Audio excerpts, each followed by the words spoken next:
रवि हर रोज की तरह देर रात काम करके अपने घर लौट रहा था।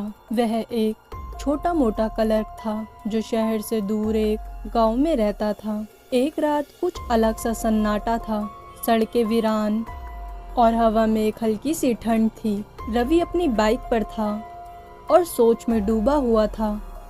अपने दिन की थकान को भुलाने की कोशिश कर रहा था। जब वह सुनसान सड़क के पास बने पुराने शमशान घाट के नज़दीक पहुंचा, तभी अचानक उसकी बाइक की लाइट कम होने लगी। तभी दूर उसे एक औरत दिखाई दी। सिर से पांव तक सफ़ेद साड़ी में लिपटी हुई थी। उसके बाल खुले और वह सड़क के किनारे खड़ी थी, जैसे किसी का इंतज़ार कर रही हो।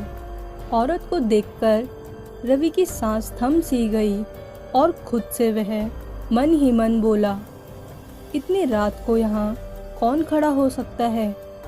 जैसे ही वो उसके करीब पहुँचा, औरत ने धीरे धीरे उसकी ओर देखा। उसकी आंखें लाल थी और चेहरा बिल्कुल सफ़ेद, जैसे किसी ने औरत की सारी जिंदगी चूस ली हो। रवि का शरीर कांप उठा। वो औरत बिना कुछ बोले हवा में उड़ती हुई धीरे धीरे रवि की तरफ आने लगी। तभी रवि ने तुरंत अपनी बाइक घुमाई और पूरी रफ्तार से वहां से भागा, लेकिन बाइक कुछ ही दूरी पर खुद ब खुद ही बंद हो गई। उसने मुड़कर देखा तो वो औरत अब उसके ठीक पीछे खड़ी थी।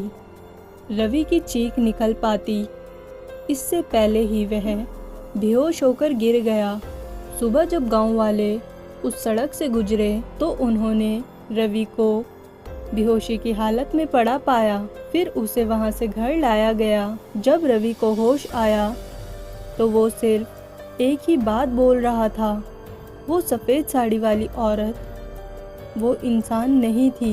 रवि की बात सुन के गाँव के बुजुर्गों ने बताया कि कई साल पहले उसी जगह पर एक औरत की आत्महत्या हुई थी। उसके बाद से जो भी रात को देर से उस रास्ते से गुजरता है तो उसे वो औरत दिखाई देती है।